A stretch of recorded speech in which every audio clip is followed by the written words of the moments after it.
Greetings, Oddcasters, Oddcasters, Oddsquad. Boom, see? Second time. Connery would have done it in one. When the con's on, one and done. It was Connery walked in, and action, Sean. He throws his hat across the office. It lands on the hat stand. Boom. One and done. Cut. Gone breaks for lunch. What a guy. I come up with Oddsquad on the second time of asking. So, Oddsquad Unite. Oddsquad United.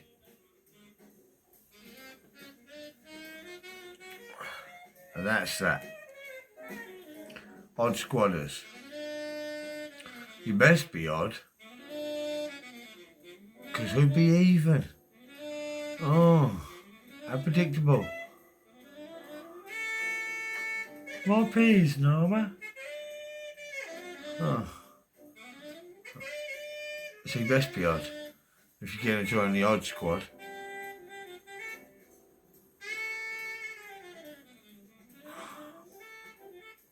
Because this is my oddcast.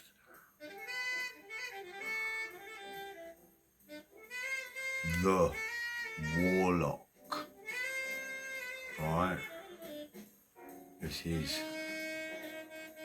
the Warlock's Oddcast.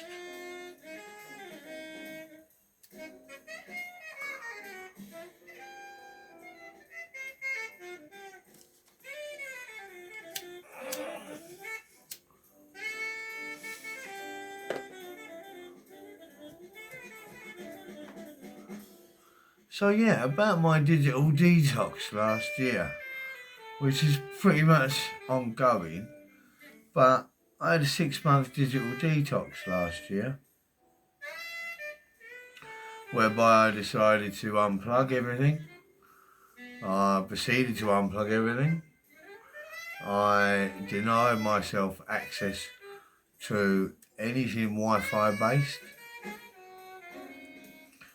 No Netflix and chill, no face spank, whatever you call it, no snooze tube even, no Wi-Fi at all, no TV, virtually nil TV for months time this was.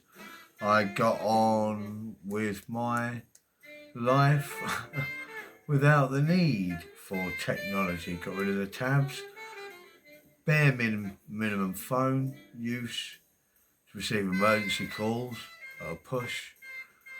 Fell off the grid completely.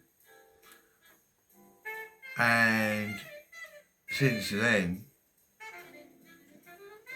the mantra is this: tech reject, tech reject, tech reject, tech reject, tech reject, tech. There's your mantra. And over the course of 6 months offline, didn't read a pop-up, didn't open a spam. I have never been able to think so clearly. I swear. You know how you constantly worry about haters gonna hate? And is it a bad message? Is it a bad comment? Have I made a fool of myself? If it's not that anxiety you're suffering from online, it's tech rage that I'd had enough of. I've seen grown adults launch phones across rooms because of poor reception, narrowly missing TVs into the bargain. Tech rage, you know. Where were you? Why didn't you instantly answer the phone? Why didn't you instantly answer my text? I'd had enough. And so last year, as I say, I went on a 6-month digital detox. And I decided to lose a hell of a lot of weight through fasting and marching, which over an intense 3-month period, 6 days out of 7, I would fast and I would quick march for 4 or 5 miles, 4 or 5 mile walk every morning at the crack of dawn in London town, so it was no hardship. Going up and over Tower Bridge and round Tower Hill and up and on to Belfast and round for a high tea on the poop deck of the HMS Belfast, and then up and off and round and up and over London Bridge and round the Bank of England and the Heron Squadron War Memorial, down and whiz around, pop into my outdoor dojo, the Stone Dojo, and head back toward the tower again, all before the bin men, every morning for 6 days out of 7, more often than not 7 days a week, until I lost, should we say, maybe, I only really needed to lose like 3 or 4 stone, and I lost 3 or 4 stone quickly through just 0 calorific intake and maximum calorific burn and expenditure. Next thing I know, I'm being told I've lost far too much weight and look a bit like Right Said Fred got AIDS.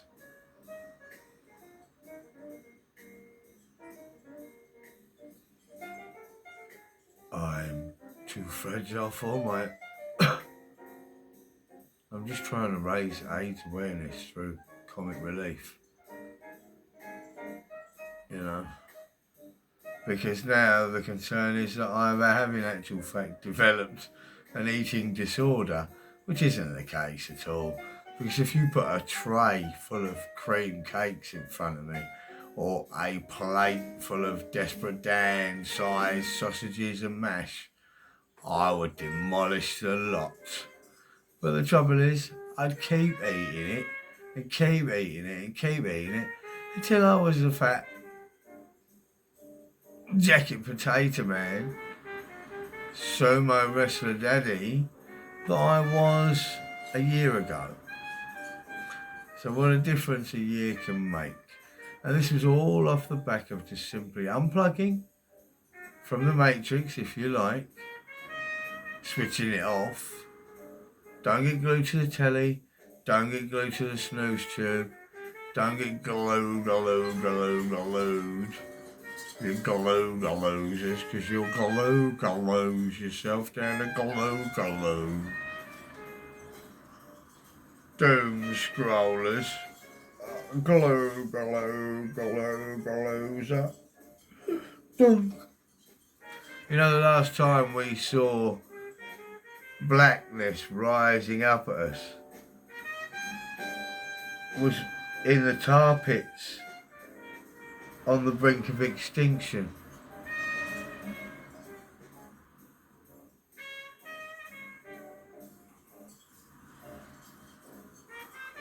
So this, I suppose, is my oddcast without any guests. My oddcasts are in essence a stand-up rant sat down FFS. You what? FFS. You what? They got a sale on. Have they? Yeah, 50% off everything. FFS.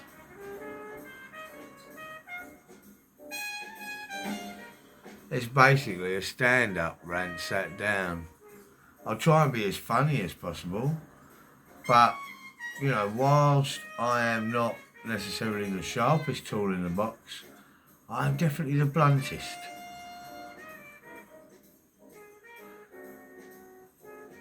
So, if I say things that might be mildly offensive, please cover your ears. I'll warn you next time I'm going to tell a rum joke.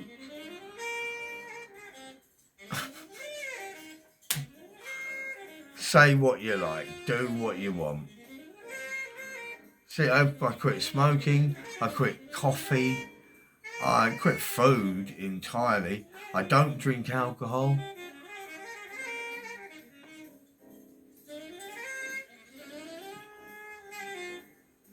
Although to do the march, the forced march every morning, to feel my belt notches, you know, at the end of each week, going down a belt notch, up a belt notch, and you're thinking, okay, I'm doing something right here. I had to do if I was going to do 4 miles every morning, that was fueled with caffeine. That was pure coffee burn. No food, just double espressos, double espressos. I have a double espresso, please, bruv. This is at 3 in the morning from a 24-hour coffee, bagel and jacket potato store, restaurant, bar, cafe that's right in the heart of the East End. And I start my rounds from there with a double espresso. Bang that, have a cigarette, bang the double espresso, and absolutely fly down the commercial road, through Aldgate, on up to the castle on the hill, at Tower Hill. From there I'd grab another coffee or a tea for 2, depending if I had company, aka a puppet.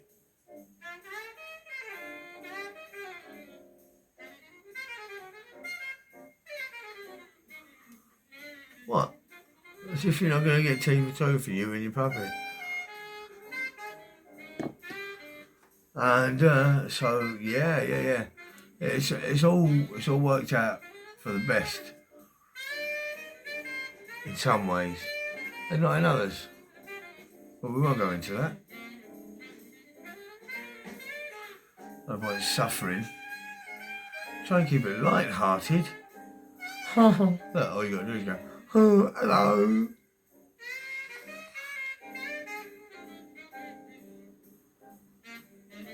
Chewing Lego, that's how I lost all these teeth, just eating the juicy tasty bricks. Only picking the tasty bricks out of that, the brand new ones or the shiny ones or the tasty colour ones. Oh, I got another tooth. That's just Lego, obsessed with Lego.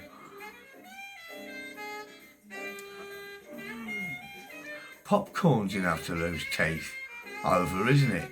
Shouldn't popcorn come with a health warning? Mind your teeth. I'm sure dentists are in league with cinema chains. Right, I've got this mad conspiracy theory. Let's start this ball rolling. Doesn't it make sense that cinema chains that peddle tooth-breaking popcorn, you know, they don't warn you, do they, going in? You go, that smells like the nicest thing I could eat.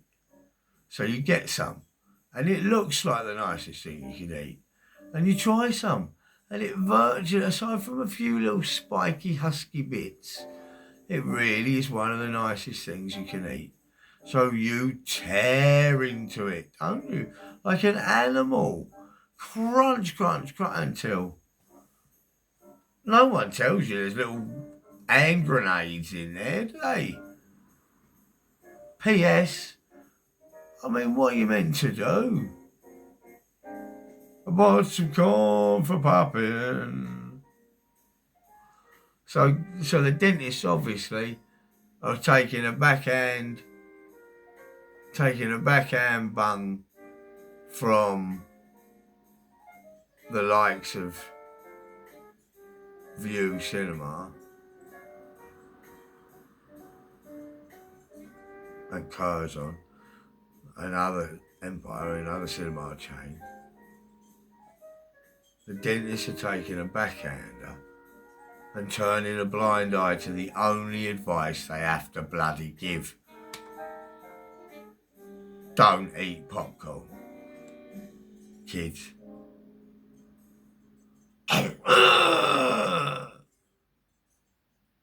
It's dangerous. It's flipping flopping dangerous. Even them toffee ones that are drenched in caramel. What are they called? Mix up your playlists with song recommendations from Smart Shuffle. I can't remember. I do like a Caramac. FYI. Oh, I ain't had a Caramac for time. What are they called? Toffee? No, not toffee crisp. Shut up. What's the popcorn called? Toffee popcorn. It's still dangerous. It's still dangerous. It's still like little bombshells in there. You smash them with your flipping teeth. Come on. Yeah, it's been brewing. It has been brewing for a long time, this rant. Popcorn's a danger to people. Expensive. And dentists are on the fiddle. There we go. The only bleeding advice, excuse my French, that dentists need to give. Do not eat popcorn. You ain't even got to make a sentence out of it, bruv. Think about it. Are we that hungry? Do you know how much a kernel of popcorn cost? To grow and harvest. We're talking fractions of pence. Fractions of 1p.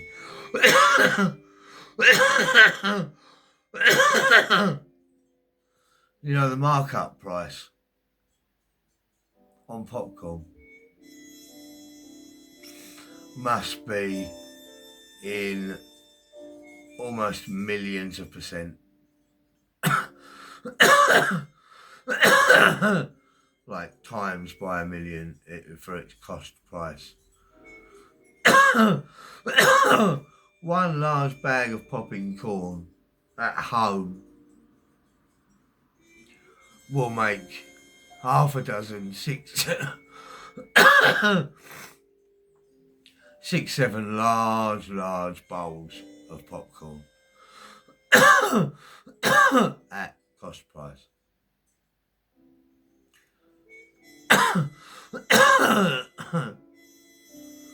The equivalent price in the cinema of that amount of popcorn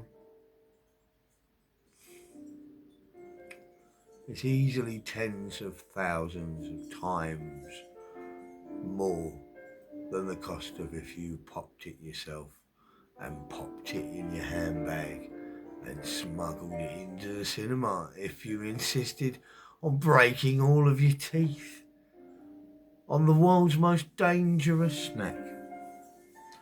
You tell me outside of a Toblerone what is more dangerous than popcorn.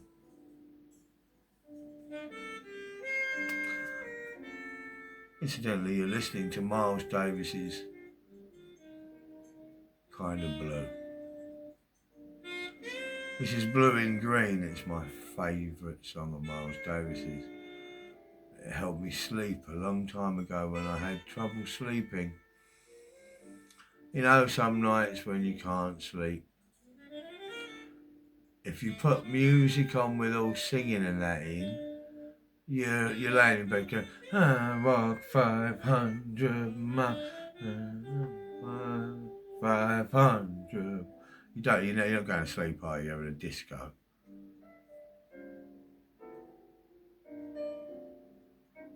Jazz, mate. I'd put my old school chunky pistol whipping iPod. Put that lithium barrier pistol whipping iPod, chunky one. I'll put Miles Davis on, and eventually I'll be able to fall asleep, get lost in his trumpet music, trumpet playing. Okay, Oddcasters, let's change the tunes, but not the tunes. Let's change my tune and keep the tunes tuneful on a different subject altogether.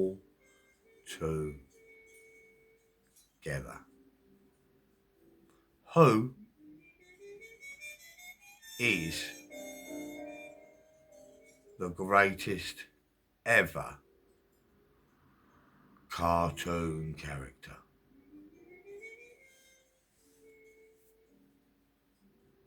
Odd Squadders? Any suggestions? I've got an Odd Squad now, subscribers that might possibly watch this. Camera 1, camera 2, camera 1, camera 2, camera 1, camera 2, camera 1. Is this thing on? Like Donkey Kong Junior tournament, mate. For that matter. Red alert!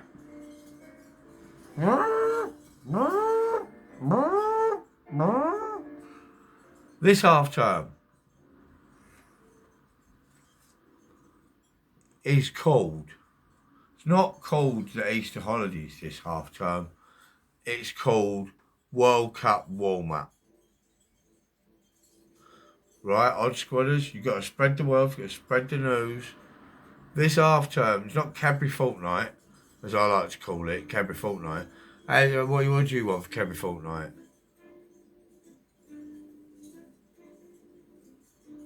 Remember, that's a good one, Cadbury Fortnight.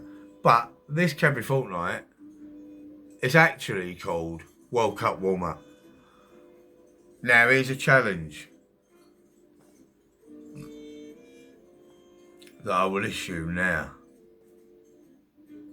If, start the A-team, I'm telling you, if you can find them, can you, Odd Squadders, assemble an England squad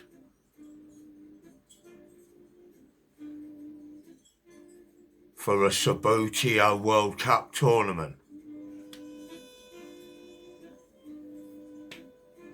Sub, boom!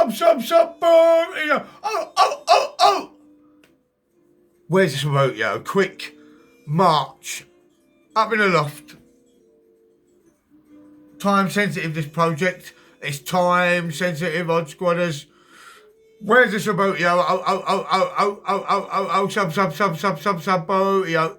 Oh. Right, up in the loft, fetch it. If you cannot find it, you will not be able to find it. I swear, I have looked everywhere for new Sabotio. I don't mean, just go on eBay. No. I mean, I've looked in shops like a normal human bloody being. Don't always look for the answer to everything online, because you'll get sucked in and lose your soul. Right? I challenge you, or we source it off eBay, right? But World Cup warm-up for Cadbury Fortnight. Do we want to have a run at least in the World Cup? Do we want to run? Do we want a good World Cup run? Yes, we do, please. All I'm saying is World Cup warm-up. Sabotio World Cup warm-up. And we'll have England versus Brazil. That's what I'm saying. We'll have England versus Denmark. We'll have England versus Japan. On the Sabotio pitch. Just think about how good it'll be. clear off the dinner table. Smegging dinner tables. What's the point in them? They just gather to the space eaters. Clear the dinner table off. And unfurl the green baize banner of Sabutio with a whap. And let it float down onto the tabletop, landing perfectly. No kinks, no humps, no lumps, no bumps. You've done it. You've laid the table with your Sabutio banner, your green baize Sabutio banner. It's a pitch. Your kitchen, front room, wherever your dining room table is, your dining room probably, it's a stadium. It's now a stadium. Why didn't you get all Stadia for it? Where's the box? Someone had Stadia.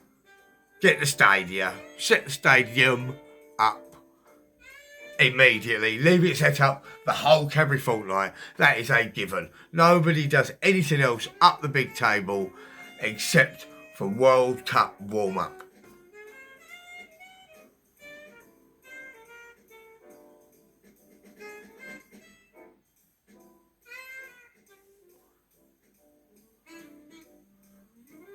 Never heard of Sabutio?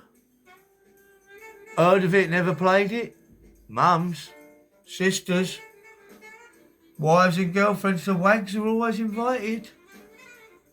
The wags are always invited. Now's the time to step up. You don't want to play as England. You want to play as England Lionesses. Now somebody tell me please that Sabutio do a Lionesses squad, because if they don't, I'm starting hashtag Sabutio Lionesses. Something like that. Come on. Because who wouldn't want to flick the Lionesses all over the shop?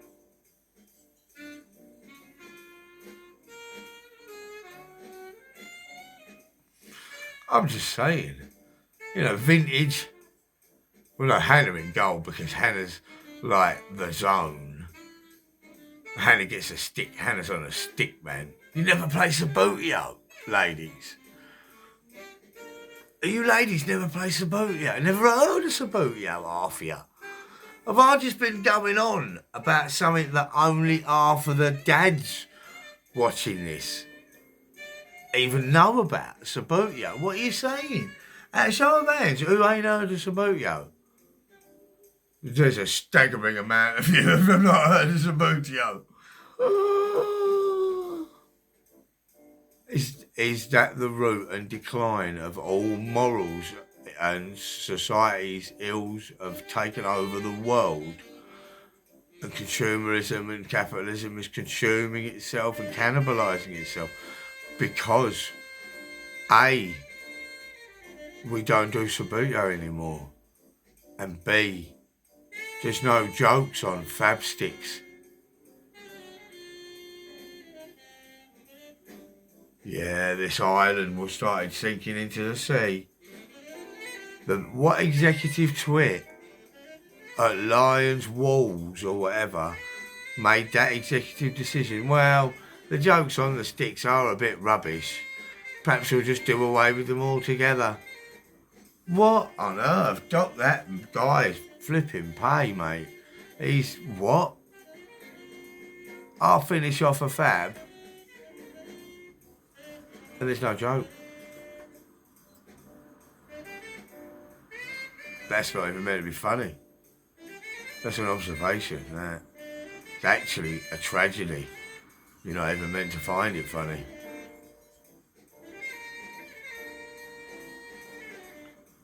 What's the difference? Isn't it? What's the difference between a fab from 1987 and a fab from 2027? No joke.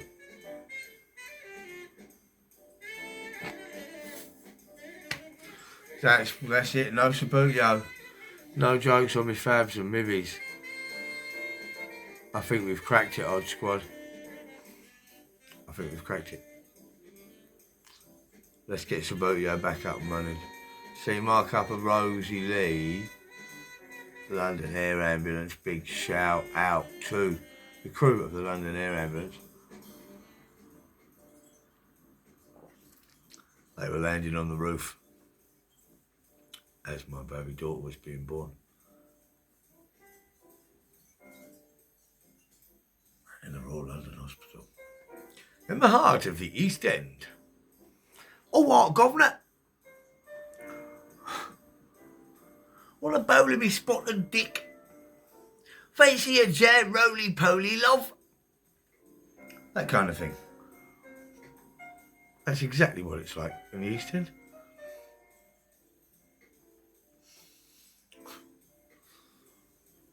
Deadpan. I mean, po-faced, deadpan, gallows humour, satire, noir, I suppose. There's all sorts of words for delivering punchlines without cracking a smile. Jack D was the master of it, wasn't he? Telling a joke and then, like, shaming you into silence at even thinking about laughing about it. Check this one out. My mother-in-law went to Auschwitz. It's not a joke.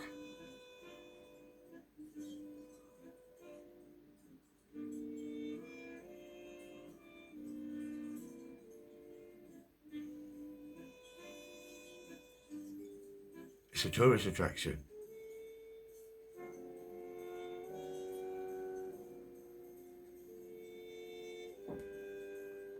That sort of thing. I've heard criticisms of Auschwitz. It really is a conveyor belt of mourners, genuine mourners, but oh God, can you imagine? I try not to. Goodness me. See, so it was a serious joke, I guess. Sat down, stand up. Home of serious jokes.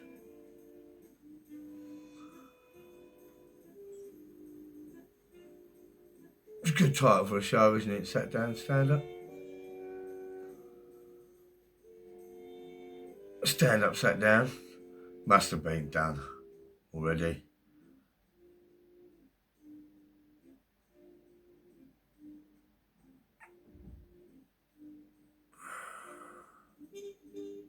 Right, well, far short of rolling another bloody cigarette, I'm going to filter bash this one.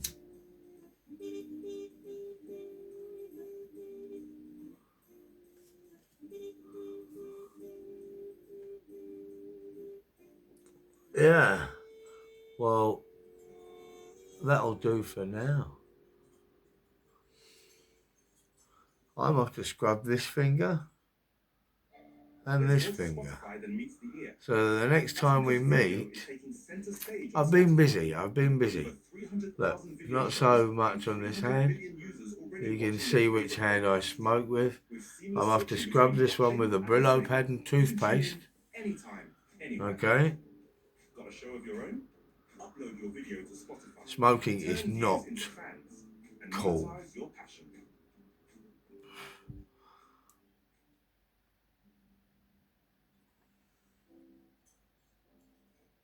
BT dubs.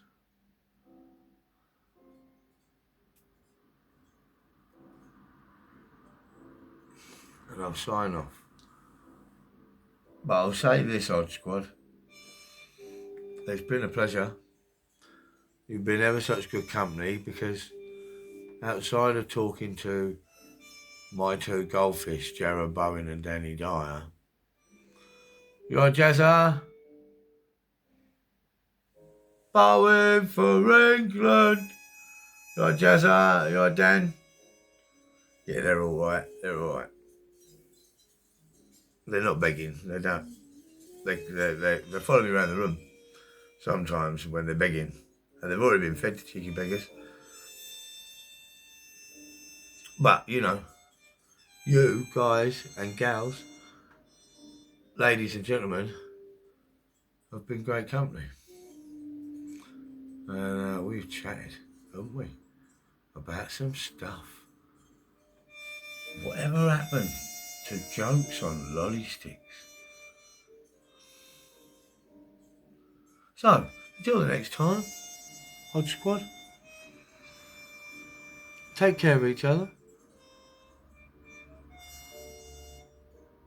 And rule Britannia.